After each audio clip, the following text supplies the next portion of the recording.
Hello, everybody. Welcome to our 5-minute daily devotional for today. This is a series of short videos sharing some thoughts on a passage mula sa ating Moravian Daily Text Readings. And patuloy tayo sa ating pag-aaral ng Book of Hebrews, a letter by an unknown author to the Jewish Christians at that time. Our passage today is taken from Hebrews chapter 3, verses 16 to chapter 4, verse 5. So from yesterday, we understand that the writer of the book of Hebrews is urging, admonishing the readers of this letter to not harden their hearts when they hear the voice of God. How do you hear the voice of God? Through prayer, through the reading of His Word, through the preaching of His Word. In many ways, God speaks to us even through angels, even through circumstances, even through other people. It's important for us to understand that God speaks. Nangungusap ang Diyos. Hindi siya bingi, hindi siya pipi, and He knows what is best for us. So we need to hear His voice. And when we do hear it, let us not disregard it with unbelief. Let us not ignore it and be disobedient. Let us be together with other people who hold on to the same words of God so that we, together with them, ay mapatuloy sa ating pagsunod kay Kristo. So, in verse 1 of this reading, chapter 4, we read this very important point. Therefore, while the promise of entering His rest still stands, let us fear lest any of you should seem to have failed to reach it. So, tandaan natin, the writer is illustrating that wag natin gayahin yung mga tao na panahon na lumabas sila Moses from Egypt. These people were saved by God. Niligtas sila mula sa slavery in Egypt. But they wandered. Nagpaligoy-ligoy sila sa wilderness for 40 years. That's a long time. That's a lifetime for most people at that time. Kasi hindi sila naniwala.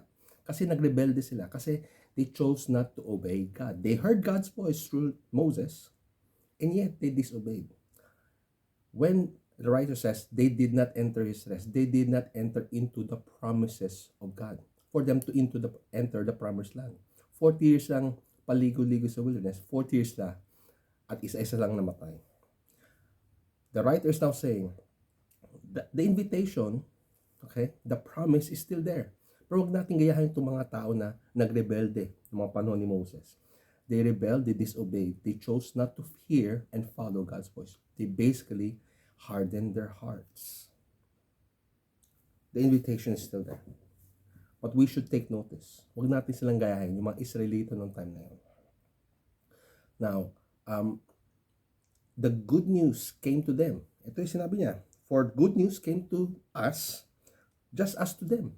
Tandaan nyo, matagal sila, dekada, centuries lang alipin sa Egypt. So the good news of them coming out of that is something that is welcome. Pinananabikan nila na makalaya sila sa ganung paraan.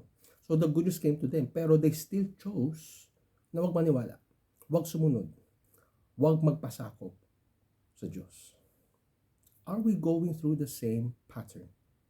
Are there things that we have heard from God, narinig natin mula sa Diyos sa pamamagitan ng kanyang salita, pamamagitan ng magpipreach ng mga tao sa atin, and yet, we chose not to believe. We chose to ignore. We chose to disobey. We chose to harden our hearts. The writer is reminding us, huwag natin gayahin yung mga Israelita noong panahon ni Moses. Because they did not enter God's rest. They did not enter into the life that God intended for them. After the work of God, God wants to reward us. God wants to refresh us. God wants to strengthen us. God wants to give us the very best. But we need to believe. Kailangan tayong maniwala. Kailangan tayong magpasakop. Kailangan tayong sumunod. Let us not harden our hearts. Now, it says here, again, I'm just focusing on verse 2. For good news came to us, just as to them, but the message they heard did not benefit them. Hindi sila nakinabang. Because, ito pa isang dahilan, because they were not united by faith. Hindi sila kaisa sa pananampalataya kasama ng mga tao na nakinig at naniwala. So it's important na hindi lang sa individual level tayo maniwala. Dapat maniwala tayo to the point na sumama tayo sa mga tao na naniniwala din. Sumama tayo sa mga taong sumusunod sa Diyos. Sumama tayo sa mga tao na nagpapasakop sa pangunguna ng Diyos. The writer says, because they were not united by faith with those who listen. Have you recognized the people who are listening to God, who are obeying His word? Link up with those people. Makisama ka sa mga tao yun.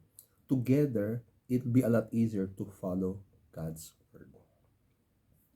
So, is God speaking to you? Is God making His word known to you? Do not harden your hearts. Link up with people na naniniwala din katulad mo sa salita ng Diyos. And together, enter His rest. May God bless you as you live out and follow God's word.